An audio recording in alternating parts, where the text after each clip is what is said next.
Hi everybody and welcome back to the Gentleman's Talk. I am breaking out with my favourite song in the background here, Lost. I absolutely love this tune. Just been chilling out, just maxing, relaxing. Tuning on shooting some meatballs outside of a school and all that jazz. How the fucking devil are we? How are we? I'm doing okay. I'm surviving. I'm conscious I haven't spoke to you for a while. I managed to speak to my good friend, and he sort of noticed I hadn't been doing the podcast, wasn't as routine as I should be. And, you know, he sort of said I felt that you'd lost the interest. Not really the case to a degree. However, there's a reason why. And yeah, it's been a tough couple of weeks. I'm not going to lie to you. And we all go through these things. I know that it's been tough for me because I've reverted back to my old ways, focusing on work and succeeding at work and completely shutting everybody out. I really have. I know I've done that, and there's not much I can do. That's what's fucking happened. So yeah, I've not been, but it's been a tough couple of weeks. The sun's been out, so I've been battling with a little bit of that time, really reflecting quite heavily. But it all stemmed really. It all started about 2 or 3 weeks ago, and it's going to be a bit of. Please accept this in the spectrum that it's meant. But basically, one thing I do is obviously the Gentleman's Talk. This has started because it's brought me and elevated me so much. Personally, as an individual, it's made me feel amazing. I've been able to talk. I feel like it's nice that people have, there's people out there listening to my story. I'm not unique. There is people out there that go through a lot worse, but I do this because it helps me. It helps me focus and it helps me process the good, the bad, the ugly, and that's ultimately why I do it. Yes, it is a very private, it's a very private issue, and I'm conscious I'm speaking out publicly, but it's really just to raise awareness in the fact that we don't need to hide. And again, it's really weird, but you fall into that old spectrum. It doesn't matter where I am on this journey. I've still fallen into my old habits when things are getting a bit tough. It's just, I don't know. Even though I'm an advocate and I speak to you. And this is the weird thing with me, I suppose, and probably there is other people out there that will feel the same way. But for me, it's kind of, I think, I don't know. It's just, I don't know. It's just sometimes I worry. Sometimes it's a bit of a battle. And even though I can sit there and coax and I can talk and I can give people suggestions and we should all be doing that, we should all be doing this. Yeah, it does work, but there is times you slip off the wagon, and I don't know. The wagon slipped off firmly, and I've had a couple of shaky days. But ultimately, what it started from for me personally was. I received an email from Podcast basically saying that they are getting rid of the funded podcasts. So I have the Gentleman's Talk, and then I also do my other one, which is talking about, it's another podcast, but it's a premium podcast, which means that you pay £1. You pay one-off payment of $9.99 or £10, and then you get to listen to my premium content.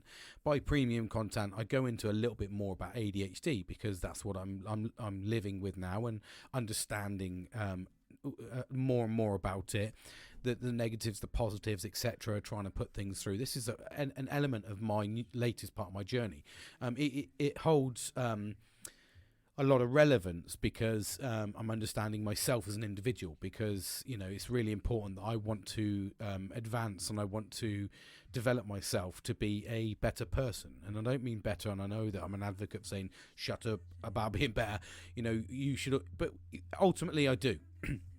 And I know that's very contradictory, but I do want to become an all-rounded person. I like to just be nice, happy, let's just get through this fucking life, this shitty life that it can be, together. What's the fucking point in, I very much, when I was younger, I used to be very much about team, groups, it was a gang, but it wasn't a gang in the conventional sense that everyone understands it now. We were in a gang. It was, it's a gang of people.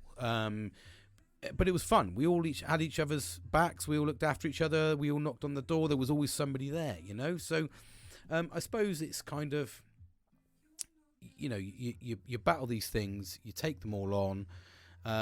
You want the right people around you, and sometimes you swing off the off the train tracks, and that's, like I say, that was caveated with the podcast, basically. I'm trying to think of the easiest way to say it without sounding like it's dodgy. Basically they've taken the premium off me, so I can no longer do the whole premium thing, so I don't get funding for this. So I was looking at was basically it's £40 a month, and without me bleating about money, because it's not about money, but it is, because ultimately that's what's able to afford me to do this. But to get to an advertising point, you have to spend the £40 a month. That gives you premium access, which means that people have to pay for that content. That's where your revenue should come in to sort of pass that through. And then basically that's where I kind of got to. And I was like, shit, well, if I'm at premium, that's going to pay for my podcast. That will see this through. Because at the moment it's costing me £40 a month. I've been doing this for, 18 months or whatever it's been. That becomes an expenditure. So that was the kind of kick in the dick for me. And then the only option they're now offering is a patron scheme, which is something like $4.99 every month, which really puts you into the category where you have to be succeeding to get to that point. And it's kind of like, right, well, I've done this 18 months and I haven't succeeded in any capacity, although I have. I'm helping people, and it's helped me. You've got to take a business sense on this and go, well, actually, I'm trying to save money. I'm trying to do more things in life. Currently, I'm spending £40 a month on this, and nothing's giving back in that sense. And it sounds horrible to say that, but that's not what I mean. I don't mean it in a negative sense, but you can't keep pumping money. It's not, nobody with a decent business brain would say that you keep putting money in. That's £40 a month. I might as well remove that from the podcast and just constantly put £40 every single month into a mental health charity that can do that for me. Although I don't get to do my bit and talk about my story, that would be more business sense, wouldn't it? So yeah, anyway, I lost a little track there because I was trying to think of how to explain that, but yeah, it's been a bit tough. So I took that hit, and then I suppose that really demotivated me, and then made me sort of kind of stop and go, okay, well, that means I can't do my podcast because I can't afford it. I'm not getting any revenue in. I don't know how to make money. I've already invested in, £400 or £500 already into this podcast, plus gear and equipment and the subscription I pay. And then you sort of go, okay, well, irrelevant of how much it's helping, there's got to be an element of business in there. And that's the facts of it. The facts is I need to get some sort of revenue from it to be able to pay for itself, so that it becomes then exactly what I want it to be, which is a fun podcast, which is helping men to talk. And then obviously I've caveated that with my other little sideline, which I was trying to do for my own mental health, which was the artwork. And again, I've invested in, £450, £500 on that, and nothing has happened since. I've sold one piece like 3 months ago, and I think that was probably, by the sound of things, a bit of a charity case. So, for me, that's £1,000 invested. So it's been a tough couple of weeks, and because of that, because I know that I'm going to have to, and the crux of it is, the reason I'm talking about this now as a negative is because I'll have to stop the podcast, which is going to gutted me, because, all those podcasts are only going to be available now for another 2 weeks from this podcast, because I'm not going to renew the next month, because I just can't. I have to look at the sustainability for my family, and I have to look at that, and that's £40 a month. And even if I go down, I think the lowest package is $14.99 a month, and I go, okay, well, but that doesn't give me the opportunity to get revenue. So it's like, I don't know. It's a difficult. I'm in a rock and a fucking hard place. And then you don't include, and that's not including TikTok, where I've been, I've probably put in £250, £300 into TikTok advertising. £40-50 into Etsy advertising to try and get these. So I've invested 120% into all of my little bits, and I'm getting nothing back in the sense of being able to make it sustainable. So it's a really shit fucking sandwich I'm in at the moment. So that demotivated me massively. I've not done artwork for, I don't know, 6 weeks again, because I've invested £400-500. I can't afford to invest. I've still got 15 pieces that won't sell. So it's almost like you think to yourself, are they that good or whatever? What am I not doing right? So I'm in a bit of a conundrum. You know, I'm trying to do all these right things to better my mental health, and everything just becomes fucking hard work. And that's where it is. That's the battle, and that's put me into a bit of a low. I've had a couple of ups and I've had a couple of downs. You know, I've had some good stuff in the sense I've just returned back from Ireland for a work trip, which was absolutely fantastic. It was fantastic in the sense that I think from a personal perspective, I shared a lot of the photos and stuff because for me, it wasn't about the team thing for me. It was about going to Ireland and having the opportunity to experience it a little bit. So I did a bit of the touristy bit. So that was fun for me. I got to do some photographs, see the artwork, do the history bit. I got taken on a tour around all the IRA stuff. So for me, especially with a military background, for me it was really, really amazing because I got to see stuff that, you know, family and friends have been involved in Ireland, and I got to see it up hand. And I actually remember showing a memorial on the side of a building to one of my friends who was ex-services, and I showed him. I said, "Oh yeah, I got to see this," and you know, I didn't serve. I wasn't in those difficult times, those dark times, but he was, and he went, "Oh, the last time I saw that memorial, I was getting petrol bombed," and it was just fucking reality. You just think, "Shit, you know." You know, so yeah, I've had some good days, I've had some bad days, but while I was away, I had an absolutely horrendous day actually last Wednesday. I was exhausted from travelling.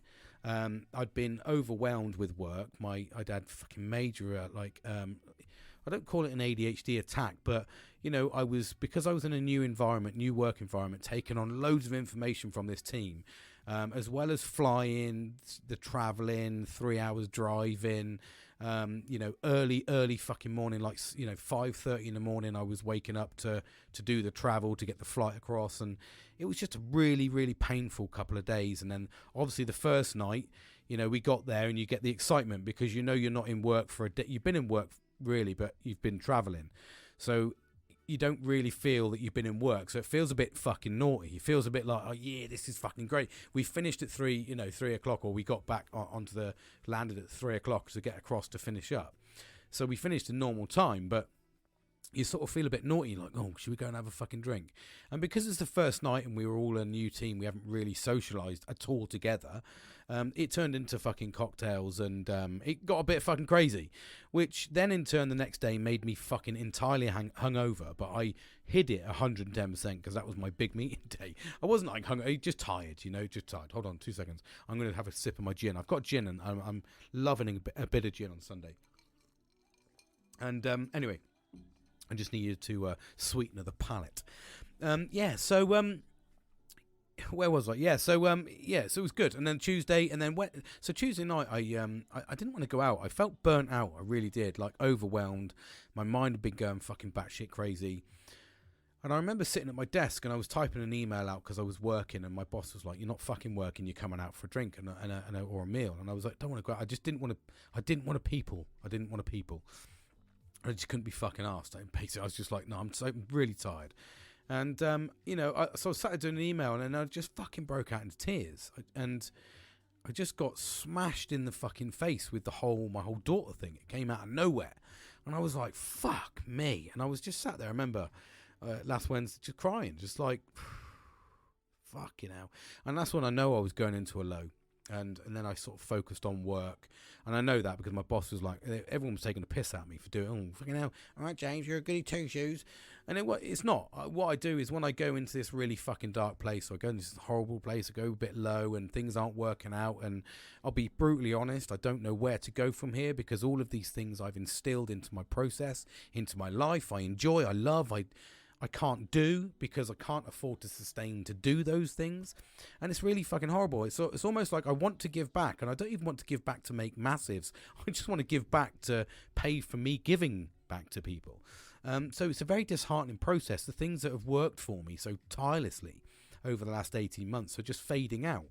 So it's a fucking shit sandwich for me. Although it's a shit sandwich for you, I've even written down on my phone over the last couple of weeks, knowing that this was going to happen, because I've been mulling it over, and like I said, I've been overperforming at work, and I'm not being big-headed. I have been overperforming, but it's taken its toll, and I'm exhausted. And then with travelling, and I've had, like I say, I enjoyed Ireland, but that was an overwhelm of senses as well for me, because it was like, it was new accents, new places to visit, different food, seeing all the sights. There was just so much going on. So for me, it was an overwhelm. That's what upset me on the Wednesday. I think massively overwhelmed. And then when I'm overwhelmed, I get crash and bombarded, with thoughts and negative processes. And then I just feed into work, because I'm going to fucking work, and I literally worked all late Friday.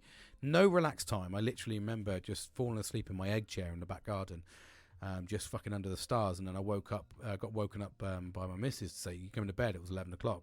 I'd just fallen asleep, but it wasn't really relaxing because I was in a fucking uncomfortable position. Went to bed, and then Saturday morning I worked in my second job that I do at the golf course, which was really fucking good day. Really, honestly, it was a fab day, but it was manually labour.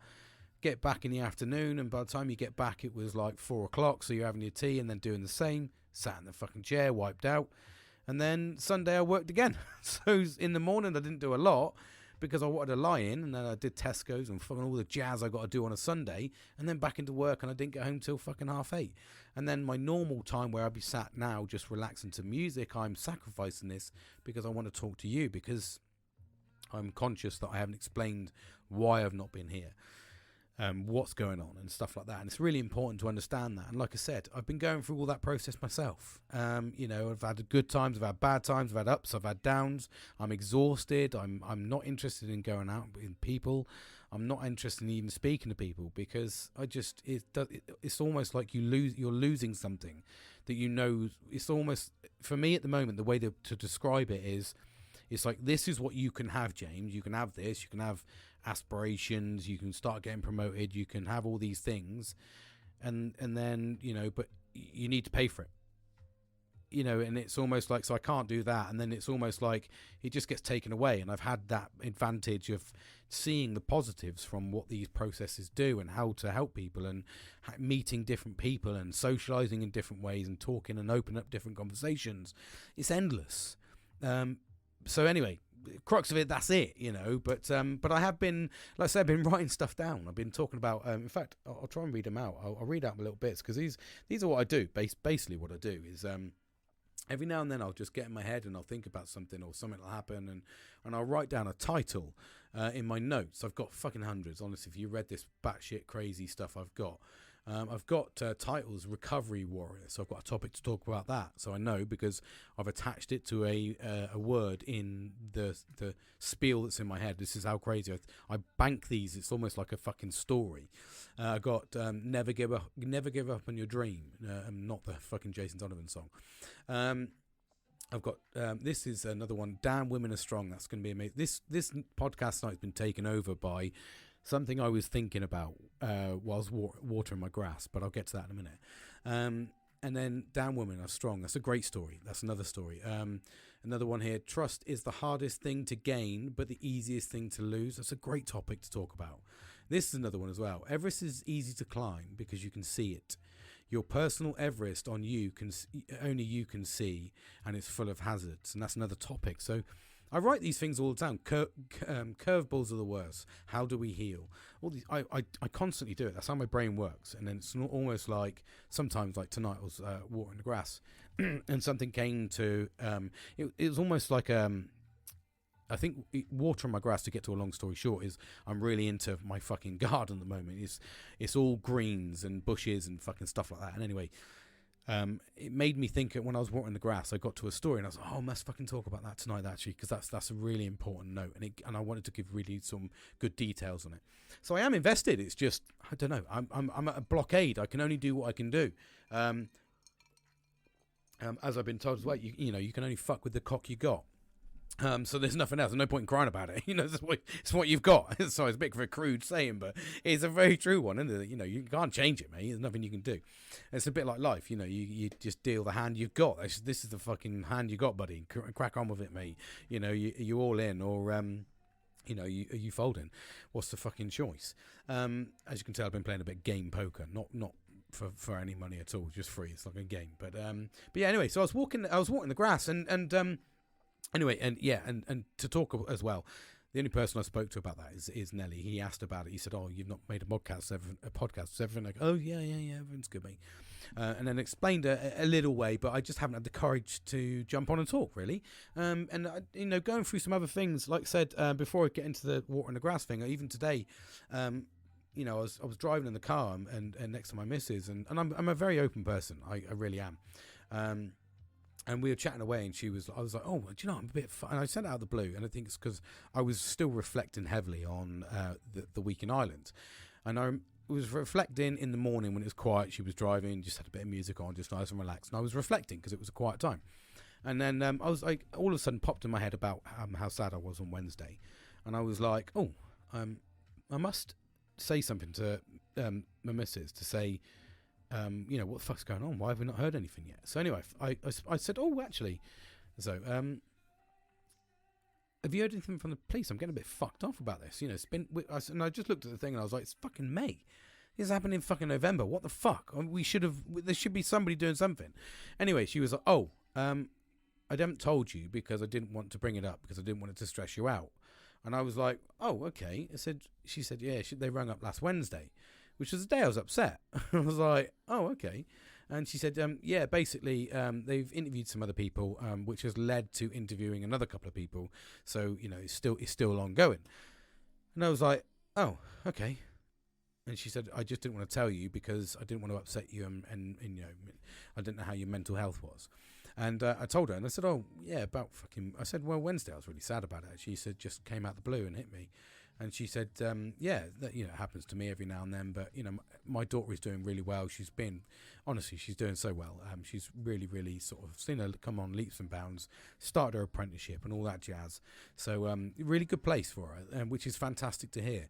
And anyway, she said, oh, what were you upset about? I said, it sort of feels a bit, it's almost like if I don't get the result from the police, I don't know what I'm going to do as an individual, as a dad that this has happened to. And that is quite, if you're any man out there listening, you'll know what I mean by that severity.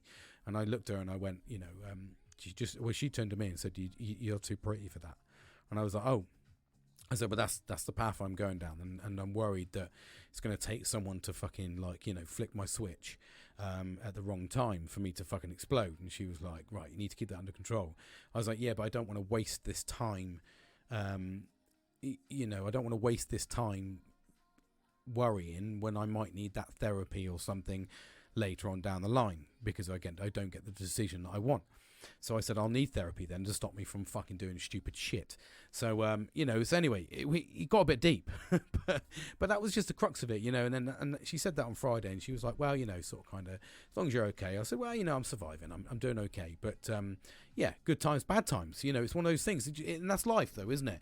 And it's been bolstered as well with, really nice weather. So I've had today's been spectacular, really fucking sunny. I've been in a good mood. So, and that's what I take. Got to take the rough with the smooth, I think. And it just sometimes that fucking wipes you out. And that's the reality of it. And then you get kicked in the dick, knowing that now you're going to lose these things that that help you to be a better person and develop yourself and understand yourself. And I don't know. Sometimes you just go, fuck, I don't know what to do. But anyway, I digress. So, anyway, water in the grass. What the fuck am I talking about? Let me take a sip of my drink. That fucking gin's beautiful. I'm sorry, but it's so pink gin with a little bit of lemonade. It's just a delight. I was watering the grass, and it stemmed from today. We were out this morning and I needed to get some grass seed because I'd cut my grass, and I'm not going into gardeners. This isn't fucking gardener's world, so don't worry. There's a whole fucking mental health point to this. And so bear with. And I was cutting the grass, and I scarred the top because for some reason when I put it in my shed, the wheels are on 3 levels. You pull it out and go up the tiers and to different lengths. And I always have it on the highest one. I just want to trim the top regular. It just keeps it nice and neat. And I am a bit of a grass fiend, but there'll be a reason why in a minute. So anyway, I scarred the top, so I was like, I need to get some more grass seed. So I went into fucking Home Bargains, cheapest fucking chips, 12 quid. I got fucking everything. I got bone meal and fish, fucking bits and bobs, for chucking whatever that fit, bone meal dust and shit.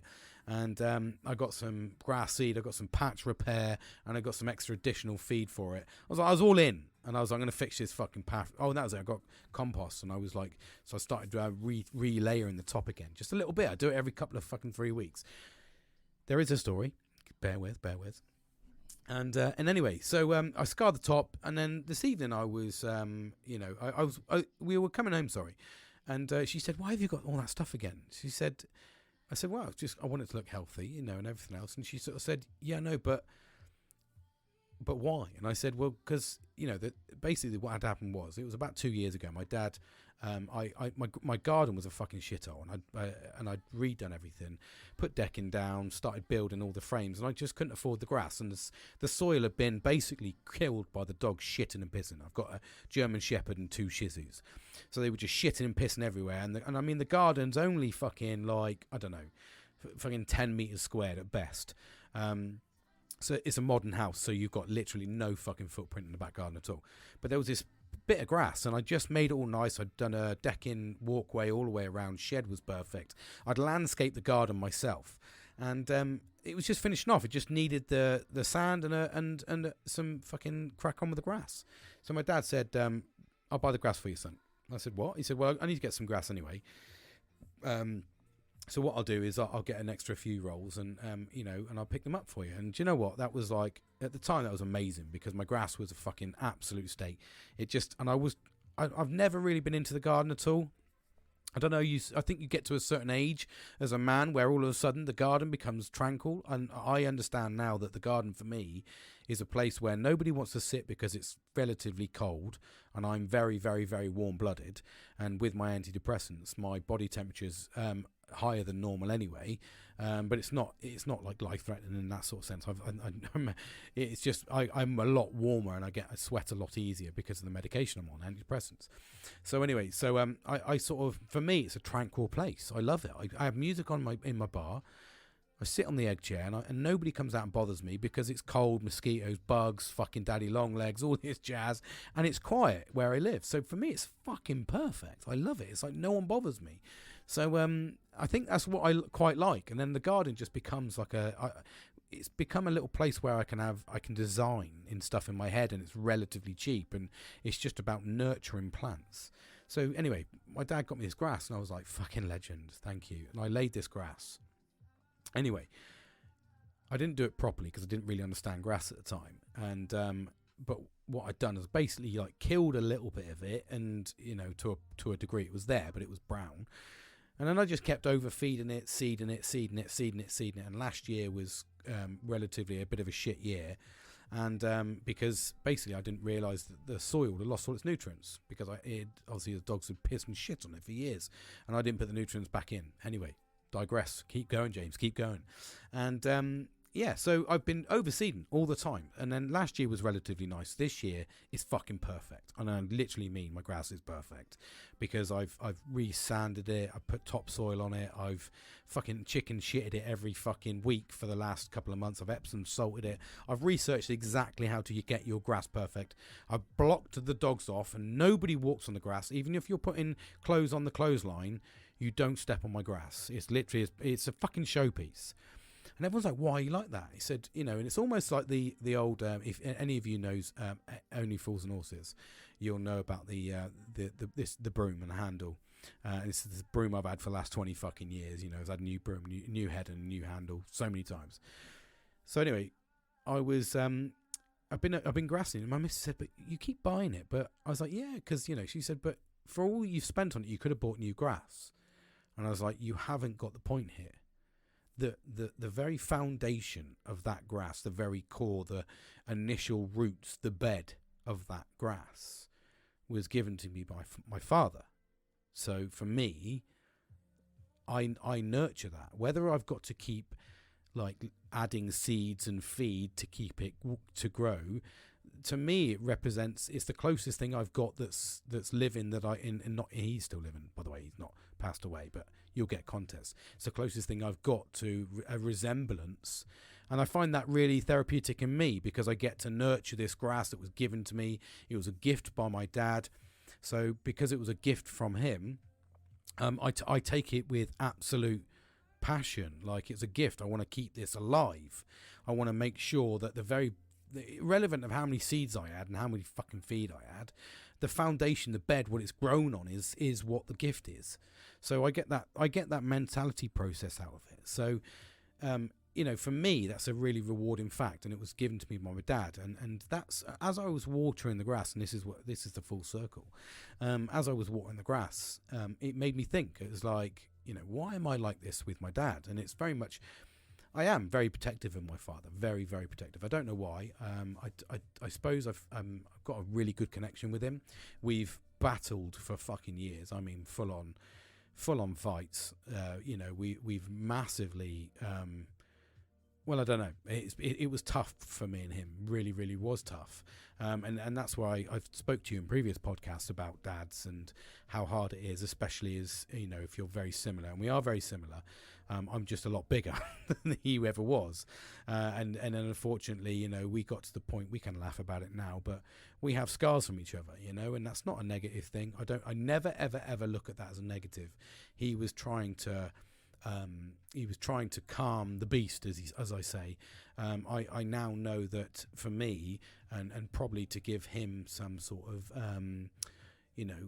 sort of an understanding, I would have been diagnosed at that time with ADHD. So for me, that's a diagnosis would have probably supported my family, which is the support you kind of get now, although we're fucking miles from anywhere being decent. There is an element of support, but in the 80s when I was born, you didn't have an element of support. So even in the early 90s, we are talking a long time ago. I'm an old fuddy-duddy, but even in them times, it was completely different. We didn't have mobile phones. You couldn't track where we were. We did what the fuck we like. I used to go out at 6 a.m. and come back at fucking 6 p.m, have tea, go back out at 6:15, and I'll be back home at 10. I was never in the fucking house. They never knew what the fuck I was doing, where I was going, what I was. They just believed that we were going to be safe and okay. That's the reality of the 80s. But at the same time, you try and control what we now know is the struggles that people have with children with ADHD now, and it's all over the media and the news and everything, and schools are saying it's horrendous. This isn't a new thing. This has been around for years, and there's people like me that have endured that from a young age, now knowing like why I don't like school, but if you stick me in front of a topic I really enjoy, I will learn it to my best ability. Hence the reason why I'm absolutely fixated on and good at what I do, because I only do what I want to enjoy to do. I don't do the other things because I don't enjoy doing them, and I'll be shit at them. So for me, if I want to make grass and cut my grass and have my grass perfect, it will be perfect because I want to do it. That's why the garden's like that. That's why my house is designed from A to B, top floor to bottom floor, exactly as I envision it, because that's what makes me happy. That's what makes me tick. That's how I see. But you stick me in front of something that I don't want to do, like maths, like fucking science, and that I'm not really, science I was interested in. Just never found the way to teach me. But you stick me in front of maths and drama and all the other things, I wasn't interested. So, hold on. So for me, it's kind of like, that hasn't gone away. There's nothing different there. Nothing's changed over this time. But you look back, and my dad had to put up with that. He had me full of fucking testosterone, angry, raging teenager, fucking going, I'm going batshit crazy, went off the fucking rails. So I don't hold it against him, but it made me realise that, and I say that to my missus all the time, I say that, even to the kids, they don't go on the grass, and they know. If you went up to any of my kids and said, why can't you step on the grass? It's because it's the grass that his dad gave him.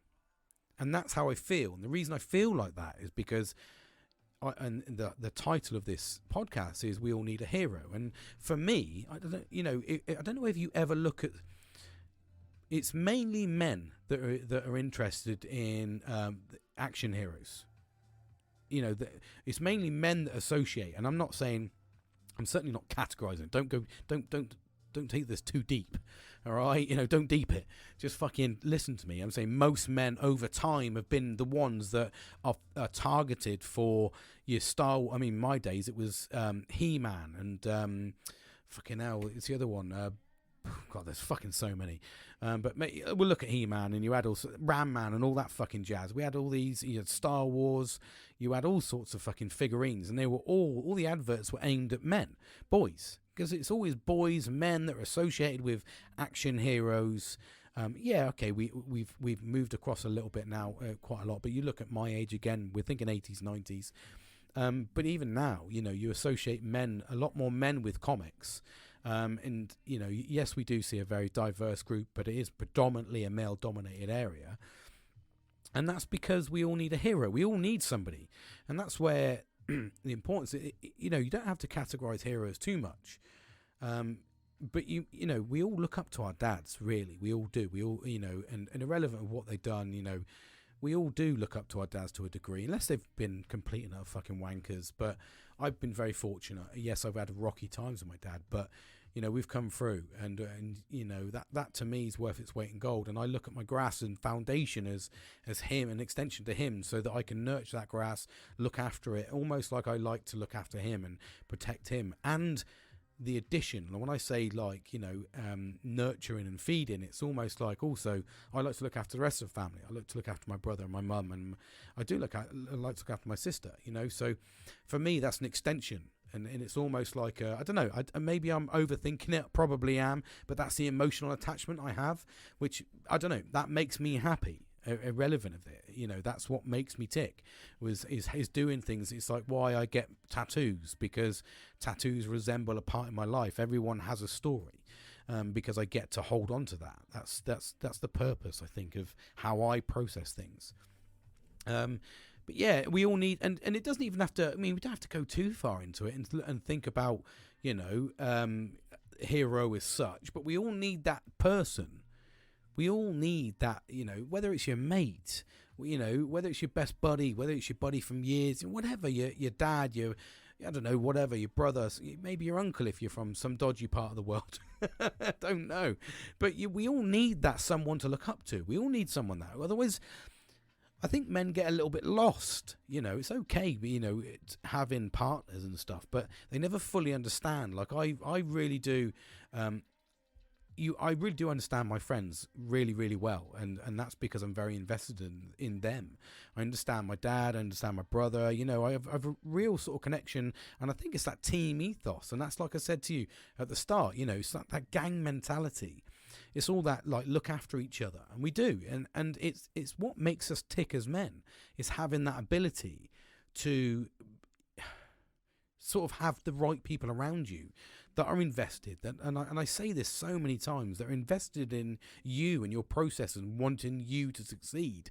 They're so important, so important. And I've done a hell of a lot of reflecting the last couple of weeks. It's been a bit, like I say, it's been some dark times, it's been some ups and downs. But at the same time, I know that there's other people going through. I've got a very close friend of mine, another good friend of mine that's recently been through something that hasn't been publicly announced, for me. But I think about that. I think about what he's going through, and we all go through these tough times. There is an element of age, and I do see how these generational things go. I see it now. It's almost like I'm at the age where I can step back a little bit, and I have done that recently. I've stepped back a little bit at life and just gone, you can see the 18 to 24 where people are just fighting and fucking, and then you got your 24 to sort of 34 where you're starting to get a little bit serious, and then you got your sort of 34 to 44 where you're kind of like stressed out to fuck. That's the 10 years where we get massive suicides. We get massive suicides, because that's our precious years. That's our years where we need to succeed. That's where we've normally got kids and we having to support families, and that's normally the real tough times. And then when you start getting to your 44 pluses, you start, it's almost like 44, 54. You're kind of like starting to see a bit more of life and enjoy life a little bit more. You're having a bit more disposable income because your kids are a little bit older. Then you got your 54 to 64 category plus, or not even 54 onwards, where you just go, life's good. I've got hopefully a good job. I'm in a fairly good position. Money's all mine. Kids are fucked off. I can enjoy life, or whatever. But you do. Excuse me. It's that gin o'clock, boys. And you do kind of step you back. You kind of get to a certain phase in life where you sort of step back and go, it's right. The fucking writing's on the wall, mate. You've heard it for years, and then you just fucking bullshit it. And then all of a sudden you step back and go, no, that's what it is. And it's how we deal with those years. And I'm in that position at the moment where I'm struggling. I really am. And I know there's a lot of people out there that are struggling. We're trying to do these things that are happy, make us memories, do everything we can. And we're getting royally fucking shafted in the fucking arse, right up the poop chute every fucking day. And we do get that, It's like I said, trying to earn extra money, trying to find another job. I've got my friends as well. I mean, Christ alive, I've got a big story here today, My brother, he's fucking absolute fucking beard legend. He's got a beard, and it's a beautiful grand beard. He's had it for fucking years, since he left the military. And anyway, he's looking at earning. Basically, I started, as you know, I started a second job with my friend Kieran, and we've been doing the golf course stuff, and it's been able to provide us with a little bit of extra disposable income just to help us get through these tough couple of years, or tough year while Rishi Sunak tries to fucking stop fucking us up the arse as well. So it gives us that ability, So and anyway, my brother, he's and I will say, if you've got a good beard, you'll know how attached you are to the beard. So that gives a bit of gravitas to this story and how important it is. But he's seen what we were doing, and he's like, do you know what? I need to get a slice of that pie. So, as being ex-military, he's gone back into the TA as a reservist to do his days and give himself an extra bit of money. The one downside was he had to shave his beard. Now, fucking hell. He shaved his beard today, sent me a fucking video, and Jesus fucking Christ. First, he looked like he was from Nirvana. He's got long top hair and no beard. He looked like fucking Kurt Cobain. But yeah, anyway, I was sort of sat there. He looked so fucking young as well, like chopped years off of him. And then he laughed about his fucking double chins that he's been hiding for the last 10 years. Them being on fucking, they're on full glow. They're pushing out, mate. I don't know if it was a fucking 80. I don't know. Is it a rubber ring? I'm joking. Banter. But yeah, so he shaved his beard off. That's dedication. And he's like, I want to get a slice of that pie. I want to get rid of, I want to just plow into life when I've still got the fucking ability to do it, so I can enjoy life earlier. And that's it, and he's doing what he needs to do. But yeah, the commitment was, and the funny thing was him shaving his beard off, and that's committed. And he said, I was only going to do it if I shaved my beard off. If I'd have just kept my beard on for another couple of days, I would never have done what I needed to do. I'd have just sacked it off and just gone, fuck it, it'll be okay. And it is like that. I think as men, we bury our fucking head in the sand. It'll be all right. Yeah, it's tomorrow James's problem. Well, fucking hell, mate. You keep saying this every day, James. You got to fucking deal with James. So he shaved his beard off for the commitment, and that's it. And if you've got a beard and you're passionate about your beard, as I am, and as a lot of good men out there with good beards will say, that's a commitment, because fucking hell, I bet it was. I probably would have cried. Obviously, I've got a plethora of pictures in different styles. I'm not sure if he squeezed the old Adolf Hitler in there. Actually, I don't think he did. I think he went full Mexican. You've always got to do one of the Adolfs when you're shaving your fucking moustache. You've got to get a Hitler in there. That's the only time I'll say that. Fucking hell. But yeah, anyway, I've had a bit of a roller coaster of a motherfucker, but it's good, because I'm in a sense, like I said, I was sat watering my grass. It's what makes me happy. I'm still trying to do these things that make me happy, and at the moment, I look at it as a little stumbling block. I really do. And like I said, it's one of those things. I'll try and research it a little bit more, but you'll obviously have access to. Like I say, we'll keep this short and sweet. I hopefully come back, because I do want to come back. I just need to work out how. But yeah, hopefully we'll get to a point where I can come back, and you'll only have 2 weeks to access all the episodes, and then they go into a hold until I resubscribe. So yeah, please, hopefully I'll be back. And sorry that it's a little bit like this at the moment, but it's just, if I'm working tirelessly, sometimes, and I don't mean, I've just got to be a little bit selfish, because I've got to, for me, that's, it's almost £60-70 a month putting out at the moment, for advertising and things like that. And it's kind of like, okay, well, maybe it's not the right time just yet, but we'll see where it goes. Your support's been impeccable, and I really, really, really, really do appreciate everybody that's listened to me, shared, commented, cascaded it out there. Really, all your help's been absolutely incredible, and I hope I've helped some people out there. Honestly, I really do. It really has helped me. It's certainly made me it's got me through a lot of dark times, and it's put in some really good coping mechanisms for me. And like I said, I've found happiness in a lot of things. And, for me, it's given me that ability. I would have liked to have kept giving back, because it's a fun thing.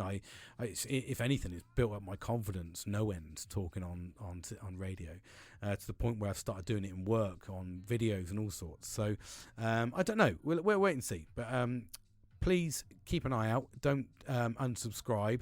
Hopefully I will be back at some point. So just look out for the first ping from the Gentleman's Talk and the dulcet tones of James Dean Littlejohn. And I will be back. So, and like I said, I'm going to keep plodding through with these ideas and see what comes up. I'll keep writing them down, because I know that every title is linked to something in my brain, and I've got a fucking amazing memory. So for me, I know when I look at a title exactly what I was going to talk about. So don't worry, I'll be back. I'll be back. Anyway, take care of yourself. Look after yourself. Keep positive. Keep happy. Please, please, please. And I really do hope. And go back and listen to some of the other podcasts if you want to see just how far this has come, how far I've come as a person, and maybe get some tips and tricks on some previous podcasts. Because, like I say, there's 200 in, so there's plenty of information there for you. And what I will be doing is moving my premium content over to this one as a series, just so that it's locked in for a couple of weeks, so you get to listen to that anyway for free. I'll just do it as a series, an ADHD series is what I think I'm going to do. I'm going to work out how to do that tomorrow when I get a bit of time. So thanks again for listening to me. Take care of yourself, and I look forward to speaking to you all soon. Take care.